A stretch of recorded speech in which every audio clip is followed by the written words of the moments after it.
NTV.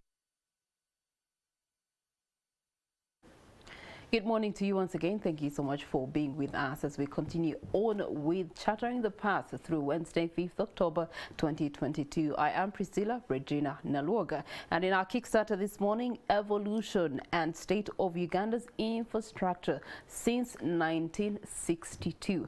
We are making the big 6-0 on the 9th of October 2022, but we must reflect back on the past to see if we have actually achieved some significant changes, transformations as far as infrastructure is concerned. And according to some reports addressing Uganda's infrastructure challenges, will require sustained expenditure of about $1.4 billion per year over the next decade, and that is strongly skewed towards capital expenditure. Uganda already is spending approximately $1 billion per year on infrastructure, equivalent to about 11% of the GDP, and a further $0.3 billion is lost in efficiencies, the bulk of which are associated with underpricing and distribution losses in the power sector. You get to look at Uganda's annual infrastructure funding gap right now being $0.4 billion per year, and most of which is associated with irrigation as well as water and sanitation infrastructure. So as we look to celebrate Uganda at 60 years of independence, has our infrastructure actually had its own independence? We get to look at the evolution and the state of infrastructure in Uganda, and to paint this picture better for us, we are joined by analyst Joseph Ochieno. Good morning to you, Joseph. Thanks for having me this day. It's a pleasure to have you. And I'm also joined by Godber Tumushabe, Associate Director, Gliss. Good morning to you. Good morning, Priscilla. Good morning, our viewers. Okay, so I'll start with you, Godber. We do classify infrastructure into, we do have hard infrastructure and soft infrastructure. Could you give us a more intel in that? Yeah, no, the concept infrastructure actually can be expanded in very, very broad terms. And I think if you're a country that is seeking to transform, you want to look at it in that perspective, that there is the hardware. You know, you're building roads, you're building airports, you're building dams, you're building irrigation infrastructure, and then there's the software infrastructure, which is mainly about human capital development. So you look at the social infrastructure setup that has been organized to be able to deliver the quality human capital. That because for any country in this world, it's the quality of its human capital that actually moves it to the frontiers of the global economy. So in other words, so you need to look at the hardware. What is it that you are doing? Because that enables the economy to move. But actually, you have to look at the software, mainly the human capital development, the technology development, because that actually is what creates the wealth that then sustains your investment in that infrastructure. Okay, yeah. All right. And we turn to you, Joseph, in regards to the same, your perception of the hardware and the software of infrastructure in Uganda over the last 6 decades. It's extraordinary in context to what Godber says. I would actually add, but start with a particular context, and that is that on Friday last week, and in fact buried yesterday, was a young emerging Ugandan lawyer aged 36 who was killed off a street, apparently attacked in Chwatli. This hit the headlines.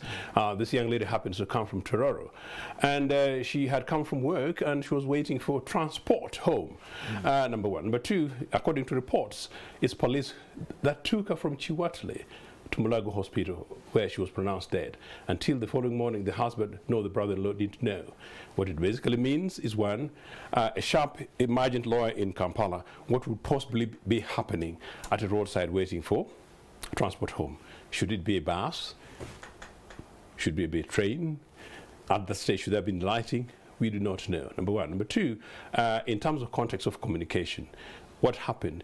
In terms of public response, did paramedics come, or was it the police? Very likely this young lady could have been saved from that very particular location, let alone the question of security, for which really is part of the holistic infrastructure, if you talk about it. So then, therefore, what does it mean? Infrastructure includes emergency services. Infrastructure means hospitals. Infrastructure means the most basic key equipments to agriculture and organization. So it's a broad thing. That said, therefore, if you look at how governments did, of course, I speak for the independence government that up to about 10, 12 years ago was recorded as having contributed about 70% of Uganda's then existing infrastructure.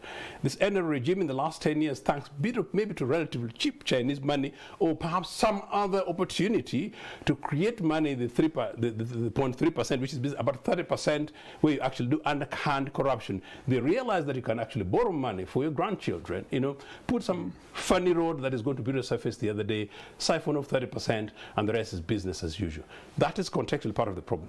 So while somehow, somebody has told these guys that infrastructure means roads, and they boast about it, including the most expensive road from Kampala to Entebbe. That's extraordinary, almost criminal. Yeah.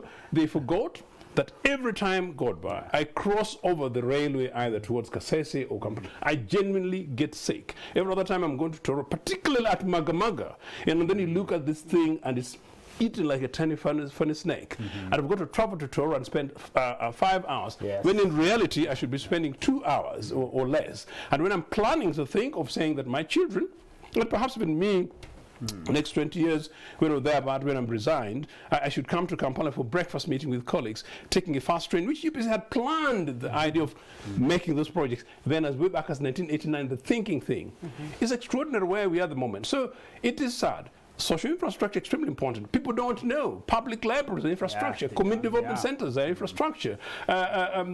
Capacity to boost agricultural production is infrastructure. The storage for silos, for cotton and for tea, and for including a capacity to be able to make sure that we store our extra food products across the country is infrastructure. That tells you that these guys actually genuinely have no clue. And to conclude on this particular introductory element is this, that this is a regime that came and talked about integrated, is it, self-sustaining and economic, whatever. Think about it. It's extraordinarily very, very short. But that said, in context to Africa anyway, infrastructure challenges generally is an issue, that there's a deficit of just over $100 billion per year. We need to be investing perhaps about 170 or thereabout to be at the max level. It does not justify, considering that Uganda was at the peak of all these at the beginning of our independence, and you wonder, by the time these guys spent more than half of their 36 years and woke up to some of these possibilities, they still fudge just building a northern bypass, a construction project which was part of the greater Kampala plan of the 60s, and then you still fudge it and come back to it. Implemented in the 2000s. Okay, all right. Godber, in reflection of the 60 years, of course, we do have just slightly above those, half of that being the NRM government. Now, in your reflections, in those 36 years of the NRM government, could you give us a reflection on what you would say this has been significant growth in the infrastructure, both the social infrastructure and the hard infrastructure?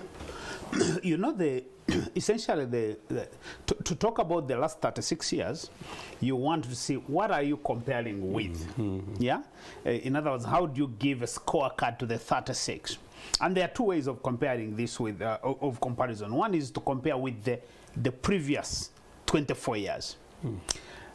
Because you see, in the previous 24 years after independence, there are certain things that happened that you could just look at and say, yeah, these were game changers. For example? Let me say the diplomatic infrastructure, where we had the governments after independence acquire properties around the world and develop embassies. So in other words, you've developed your diplomatic infrastructure. Your engagement with the rest of the world is founded on that infrastructure. You get the schools. The schools that were built either pre-independence or post-independence. So the top schools that you've seen across the country And you know, that's the tragedy really in this country, that all those top schools have been completely decimated. So what we have now are private schools. They are the ones competing. So essentially the ordinary Ugandan has been almost edged out of the quality education system. And remember, any country that does not have a credible education system, and I mean here public education system, you know that country is limited in terms of its capacity to transform. So you can compare what has been achieved in terms of education infrastructure today with what existed prior to the 36 years, in the sense that while we can write and say, oh, we have now 5,000 secondary schools, and then you compare them with what existed. I guess the point I'm making is, why is it difficult for a country like ours to improve the quality? How come you have to destroy the past to create some present that actually doesn't give you the quality that you want?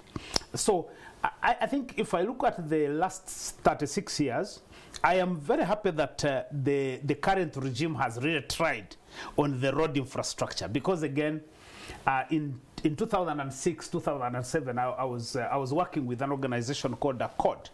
We used to do a lot of budget work, and we engaged a lot with the government, with the Minister of Finance, and argued and said, you see, this country, for you to transform this country, you have to open it up.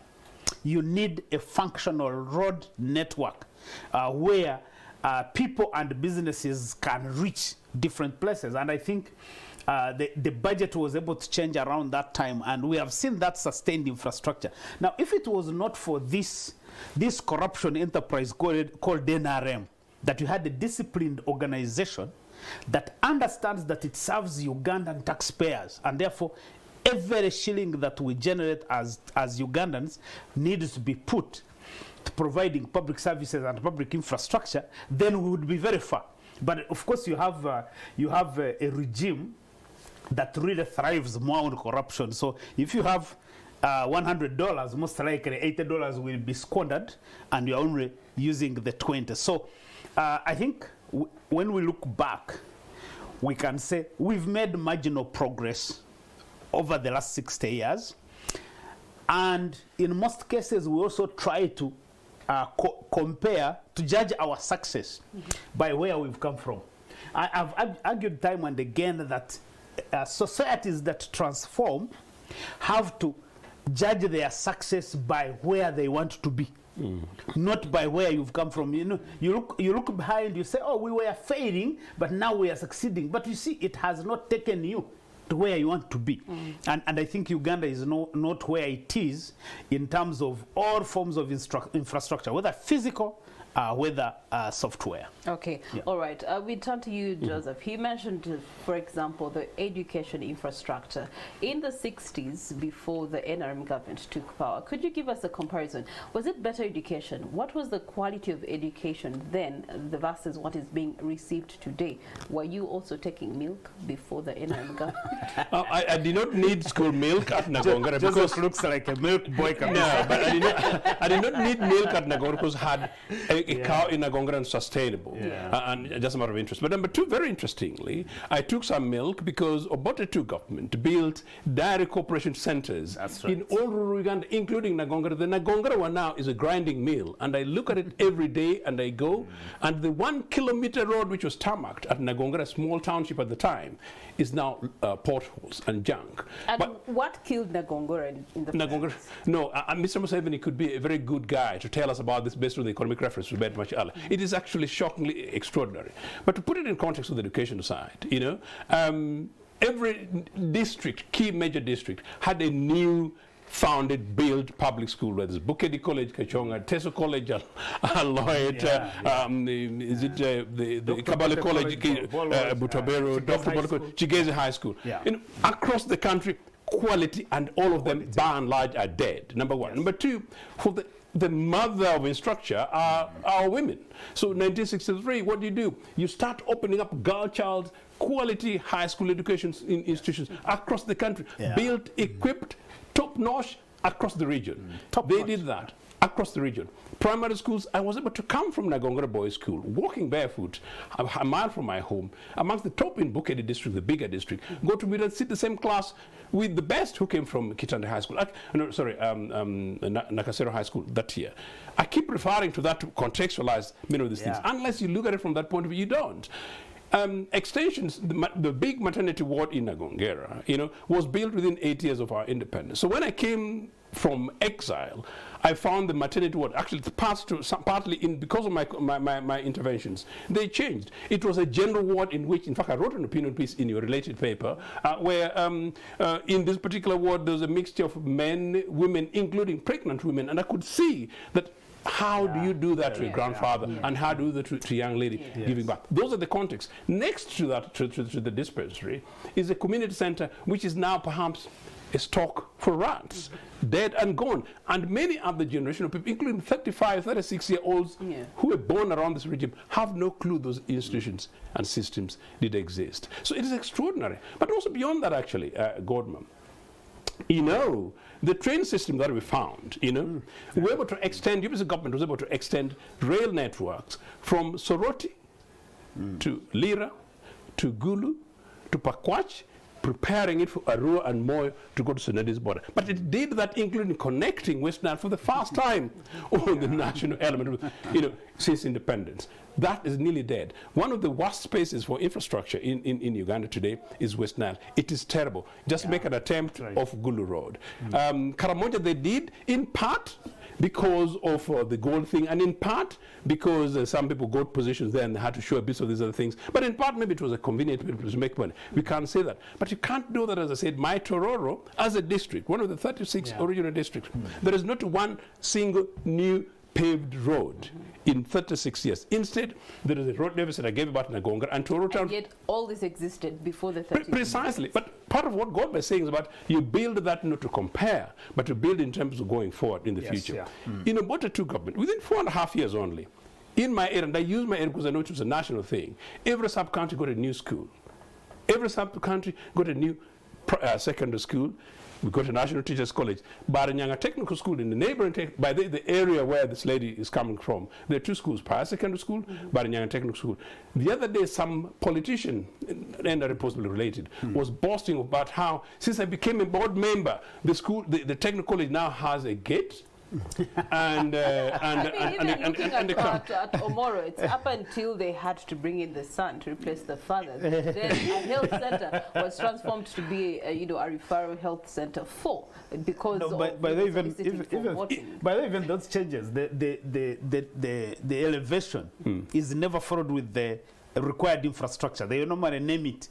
It's a health center 3. They say this is a health center 4, but nothing actually changes in real terms until like probably over 5 or so many years. And so these are institutions that not only you build, you equip, not only equip, you make it quality, and then you inject the young citizenry into that. And that's the beginning of the process of that God was referring to, building then for the future, which is our thinking, particularly if you go via Makeri. Building for the future.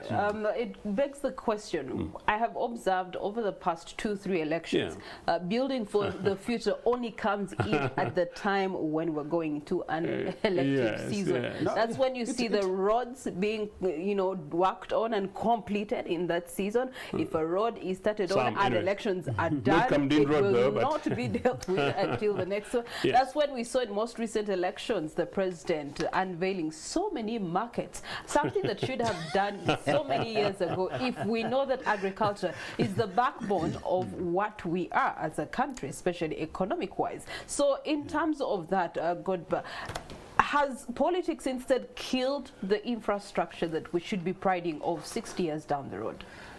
No, I would actually say that politics has almost killed everything that should be happening.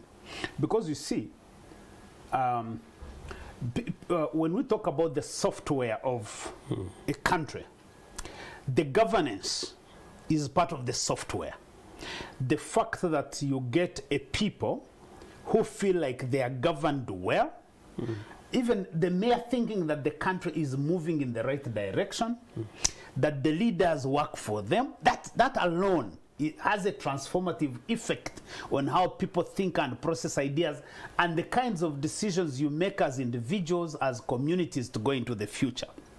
Now, one of the biggest challenges that we have now, and I've said this time and again, is that because of the corruption and the violence that the NRM regime has vested on Ugandans, there is almost a total breakdown of trust between the citizens and government.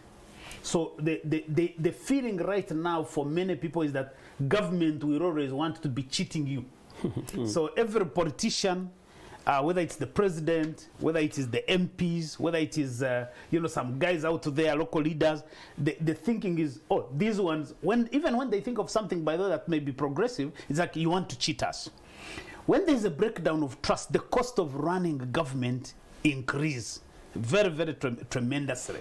So what we are not doing, because right now, if there is any single important intervention that any government, whether it is a M7 government, whether it's any other leader, that you would have to do is, how do you rebuild the trust of citizens in government?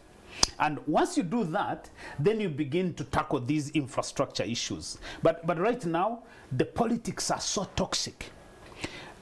President M7 has so much, more or less like individualized the country, that he almost looks at it as a real estate company, you know. And you know, for me, every time, because I follow all these groups, and I always compare this group called NRM. It's not different from the Imperial British East African Company. If you did so, amazing, yeah. There's no difference, because Iberia was a colonial enterprise which came here and it was contracted to run Uganda, and they did their things. Whatever they did was about Iberia and how do you make money. And, so and elements of British Empire. Yes, it's part of the British Empire. Right now, it's like everything you have to do in this country, it has to be about NRM. But what do you expect if everything is copy and paste, right from how we run the country, the democracy, how the legislature runs, how the judiciary runs? It's copy and paste of our colonial masters. So why should we expect difference? You see, even cutting and pasting, there are people who fail to cut and paste. So in other words, even when you cut and paste, you can do a smart job. Edit, yes. Yes, exactly. And just edit. That's true. Yeah, you can edit, yeah. So Priscilla, no, I think it's very important, particularly for our young viewers, that we've had 60 years, 36 of which has really been to fudge our history and to fudge our realities and to sink our future, number one. Number two, actually, it's not politics. I happen to be a politician, and I happen to represent the governing political party. Our founding parents across the political divide and across this country were really genuine politicians and nationalists, men and women, interested in this country, interested in this continent, and so they did their little bit, notwithstanding some of their challenges. What we've really had, particularly in the last 36 years, are people in politics, predominantly men, some of the things and the nuances Godber suggests. Politicians in politics, it's about your values and issues that you believe in, and you want to translate those values into practice and reality, and that's why I was tormenting the so-called part of the 10-point program. So no, we should stop blaming the British. As I said, at independence we picked what was there and we built on it, and it was actually radically revolutionary in political terms, in social terms, in economic terms, including in cultural terms. I always talk about the first time I visited Akabali. You know, it was in Mbarara, where I got the stranger where the truck broke down, and this guy is able to give me a lift because he knew I was a young student, plus a woman with a young child, and the other people could fit in the back of the pickup. That is the Uganda, and did not matter who it was, but young Ugandan student. So going forward, in my opinion, about this, we should stop blaming the British and begin looking at ourselves. Absolutely. We should stop blaming the colonialists. Yes, they built the crude foundation, and by the way, unfortunately, yes, they happen to continue holding the keys, you know, and they do so badly. But we should also look at our parental independence political leaders, like the Milton Obotes, who were prepared to say no to these guys. They said no to these guys in 67, no to these guys in 68 and 69, notwithstanding risks to their lives and to their governments. And in Obote too, as I said, including the fear of the other guys, put a blueprint, national blueprint. This is our manifesto. This is, God was actually hinting at his own project, but not going to that during the break, of how he deals with, other people who want to support and work with these organizations. It was on our terms. Yeah. So said, this is our programs. Right, This is our country. This is our future. This is what we believe. This is what we're going to do. And by the way, if you want to assist or work with us, you're going to be in this. Very quickly, I remember something. Yeah. In the 60s, apparently Obote fell out with some of these guys who came into SAC. And one of the reasons was that while we're building the Bugorobi flats, the Bukoto flats, and many of these, particularly in construction, including road and other infrastructure, apparently most of the guys who were coming these days were coming from elsewhere, of course, naturally. And Obote was big on this thing. You come with the technology. You can't beat with the money of Bitumatan. By then, most of those monies were our monies at the time. It was not this was borrowed. And no, we reject the idea that you'll have an engineer, you'll have a project manager, you'll have a four-person, and only you leave our, mainly those days, mainly our boys rolling the wheelbarrow. And also have universities. We have a university at the time. We have technical colleges. We want to equip these people because we're building a new nation. It's the thinking. The guys in charge about themselves, they're not about this country. The possibility for this country should be, young Uganda should be wake up to people so that we begin to work on programs going forward. When the Simba Dam had its issues and they had to wait for the Chinese engineers to come and correct some of those discrepancies. Anyway, in reflection to other countries, let's compare ourselves to Korea. At one point, we were at the same pace with Korea, but they seem to have left us, I can't even say far behind, because that wouldn't. Stop embarrassing me this morning. Exactly. So Godber, in reference to the reflection and comparison with other economies that at one point we were on the same level, what has allowed them to transform into influential power economies today, leaving us behind? No, fair enough. I mean, as a country, we've been unfortunate to be embroiled in conflict for a very, very long time. So I think right from the attack on the Kabaka's palace, the incident, the incident, Uganda really never proceeded on that tranquility of independence. From that time, you have all these incidents, and the 1966 incident, of course, has had a huge impact on our politics and on the way we make decisions. But having said that, I think that, and of course, we have this almost the 9 years of Idi Amin. Those were fairly disruptive years, but I also think that Amin did, as a dictator, continued some of the projects which we found there. There are things that he did that we have to applaud him for as a leader, and that's why I've said, seeing what the Museveni regime is doing in terms of the violence and the harassment of our people, I no longer blame Idi Amin and say you are a bloody dictator. I want to say, these are conditions that have been created.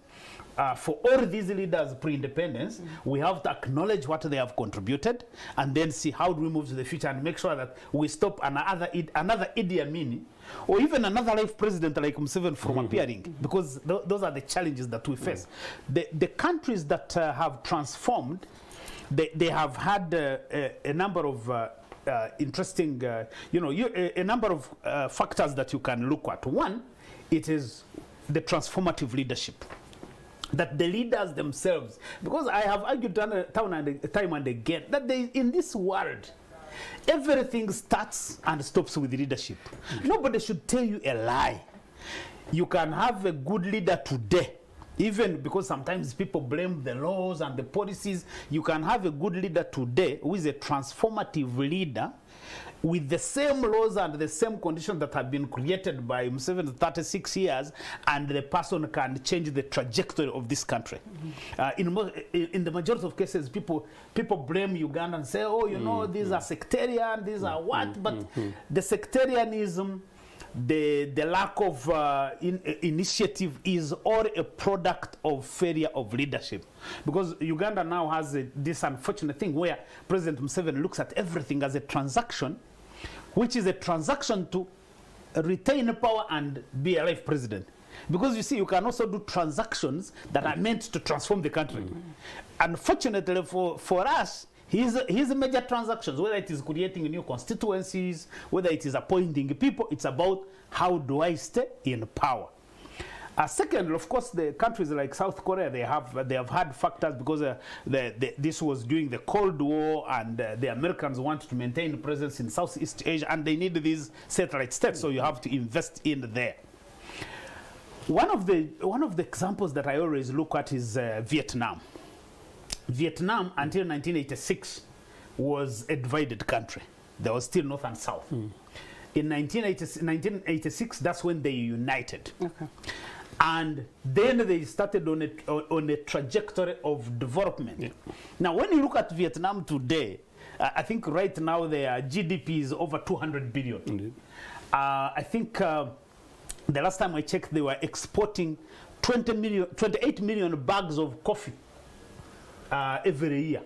Now, and most a few days ago, they're testing missiles while we are purchasing models of helicopters and security that is outdated. So when you look at the Vietnam, for me, could give me the best example that a conflict country until 1986 like Uganda, but then Museveni takes over. But then with different leaderships, these two countries take a different trajectory. Okay. As I said, having gone into coffee farming, I have learned how it is easy to grow coffee in this country. So I keep on asking myself, but let's not open the can of worms for coffee. No, allow me to first go to Joseph. Okay. and you have talked about leadership, and we do have political parties. UPC did provide leadership over this country at one point in life. What was UPC's blueprint to good infrastructure development that would have shaped 60 years differently? Just to reinforce the issue in the original question to Godber, the number one thing is leadership, nothing else. And it's leadership which is going to change this country, and it's the leadership which will transform this country. And it was UPC's leadership that indeed enabled this country to radically transform in 8 years, notwithstanding the 1966 incidents. So it's about that. So number two, it's about the values. And the core of it, if I remember conversation with Milton Obote in 2002, is that these things, it's about the key, the cornerstone of fighting ignorance, fighting poverty, fighting disease. Put it holistically, that's what a nation state is all about. So an integrated infrastructure, including human capital and human capacity. And you do so, as I said, intentionally and deliberately. You go in and say what are the obstacles, and then you dismantle them.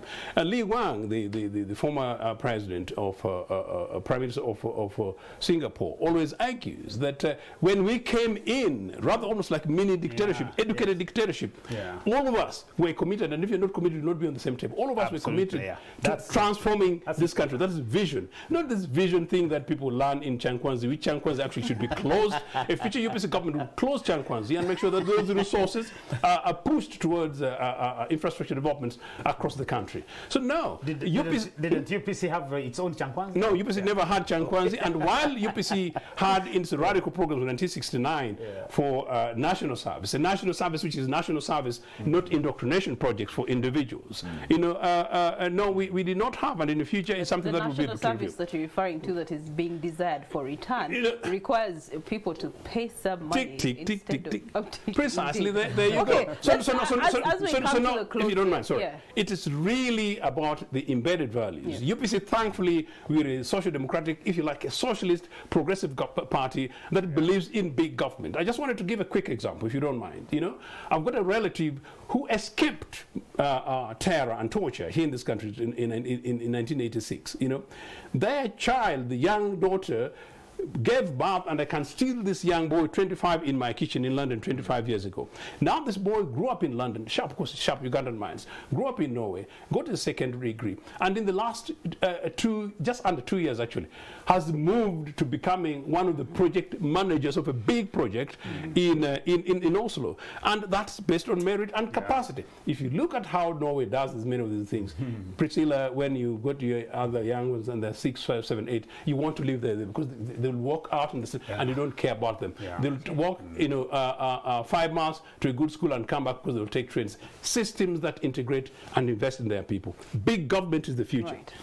Big government is the future. Systems. Right now we're looking at 32.8% of the current infrastructure funding that we have of the government's budget. And what the question is that enough? And if it's not enough, then how do we get to fund the infrastructure development that you so dearly speak of? As Joseph said, there is a huge infrastructure funding deficit across the continent. It's actually not unique to Uganda. But I always say that's not an explanation for us not having infrastructure. The leadership we need in this country is the one that is problem-solving focused. So in other words, solve our problem. So if you think carefully, you ask yourself, where does Uganda get its money? Where do we get money to finance infrastructure? Right now we are doing a lot of borrowing, piling up debt on ourselves and our children. But when do we get out of the debt? So I think that if there is one big failure of the NRM regime, is more or less like to turn our country into a big supermarket selling general merchandise. And it is. Yeah, selling general merchandise. By the way, Joseph knows that at the time when we went to school, before people like Priscilla were born, you know, all these regions had some economic anchors. Indeed. Yeah. So in primary school, you would know that there is coffee farming, matoke farming, cattle keeping in Ankole, cattle farming in Teso, cotton growing in Lango, tobacco growing in Western Nile. So I mean, it could have been a colonially designed enterprise. It actually wasn't. It was an advancement. Yes, it was an advancement. So in other words, I keep on arguing and saying, right now, we are depending on Kampala, Entebbe, and Mukono for the bulk of our taxes. We are selling Chinese products. That's more or less like a hawker economy. Where are the pillars of the Ugandan economy? A new government would have to build these regions as the pillars of the economy. So in fact, if anything, we would even have to change our tax system and our GDP calculations to say, you are Ankole, because they say Ankole, they say we are the rich people. And yes, you are. But no, very, very well. But because you see, if you think of Ankole, continue. I talked to my colleagues, I said, but how are we rich that you don't have scheduled flights to Mbarara or Chigezi? How are you rich when Nuku has just received national water? They don't have You get on the road. That was shocking. How are you rich when you're more willing to exchange a bunch of matoke for bread? And how do you grow? So guys, we have to acknowledge that we are all hawkers. Because rich people, you cannot go on the road the way I do from Kampala and drive for 5 hours to Ntungamo. That's a poverty mentality. That if there is no flight where you can fly to Ntungamo in 40 minutes and do your work and come back. So the point I'm trying to make is that the financing infrastructure means that you are building the economy. You are building the pillars of the economy where you get the money from. And for me, that we are not doing that. We are doing general things without being strategic in terms of like, the GDP of Teso is so much. Or this is what Teso contributes to our GDP. This is what Bunyoro contributes. And the generality of doing business is, for me, part of our challenge that we face. Thank you so much. And I think the current regime likes it that way. Because this is like, you know, running a hawker economy with a border mentality. Okay, Joseph, as we close this conversation in a minute, it comes down to, it's not really about the constitution. It's not about the laws. They may not be that bad. Perhaps the favorable policies do exist, but maybe implementation. And also in reflection on Vietnam, Korea, and maybe other economies, we get to realize that it's not so much what others are doing, but we have the capability to do everything here. What's the way forward? The way forward is leadership. We need to have a transformative and deliberate leadership that recognizes where we are coming from, recognize the reality of the fight that we've got today, and consciously think the future. I just want to traumatize him slightly. The UPC government built the Bugolobi coffee plant, a complex. It was the second largest and most complicated, sophisticated in the world, after one in Brazil. And I get to see it as a tourist attraction. That was a coffee house. You come to Kampala, it's a coffee house. So it's really that. And I think young citizens of this country need to wake up and begin to demand for more and better. And then we need, as those of us, particularly now, you hinted at political leaders. Political parties need to begin to take responsibility. Leaders need to begin to take responsibility. For us in UPC, we're very clear. I can't wait for a future time in which I'm formally the official leader of the UPC to engage with other leaders and see their programs and allow to be tested by. I just have to ask, Joseph, Sure, speaking of UPC, you seem to be, dissatisfied with the elections. Okay. You're saying that NRM has taken you out of the bed and brought in another bride. I have never actually made a public comment of that. It's extraordinarily sharp. And for those people who use UPC as a vehicle for their tummies and their pockets, they've just been walking by NRA realities. No, I reject that completely, because there is actually no official marriage between NRA and UPC that I know. The individuals in UPC, and they know themselves, and they're ashamed to this country, and they're ashamed to the founding principles of this country. A future UPC leadership, hopefully in which I'm involved, would completely disassociate itself with this failed NRA thing and focus on the UPC program. But very quickly, I have a view on the South African Legislative Assembly, for which you actually kindly hosted me before. I think the outcome of those elections shows the fight within which we are. A future UPC leadership that I'm a party to would make sure that candidates for IALA are elected by UPC members across the country, and that there's a new national conversation in which, if there's slots for political parties and percentages, you don't depend on the patronage of some guy in wherever it is to determine who goes. I think the slots for other political parties, they need to realize it at the base of that. But anyway, Museveni continues to use this stick, and it does it terribly. Leadership. Thank you so much, gentlemen. It's been a very insightful discussion. Bring us all down to the reality of the matter, which is leadership. Leadership is key, and it's fundamental in the transformations that we want to see. And fortunately for my elders here, they get to reflect on a better Uganda before the 36 years as compared to the 36 years that I have existed in. So constitutional-wise, we can bear with it. The laws seem to be good. The policies seem to be good. But the leadership is where the question marks are raising and continuously being drawn to. The leadership, the leadership, the leadership. Now, you two are a leader. It's not about the president. It's not about the government. But you and I are leaders. We are the ones who elect these people. And so that is simply a reflection of us. The leaders that we have are a reflection of who we are. So if they're corrupt, that means you and I are corrupt. If they're stealing, that means you and I are stealing. And yet you and I have the power to make those changes to see a better Uganda and a transformed one in the next 60 years. That's the challenge I leave to you. Morning at NTV does continue to stay with us.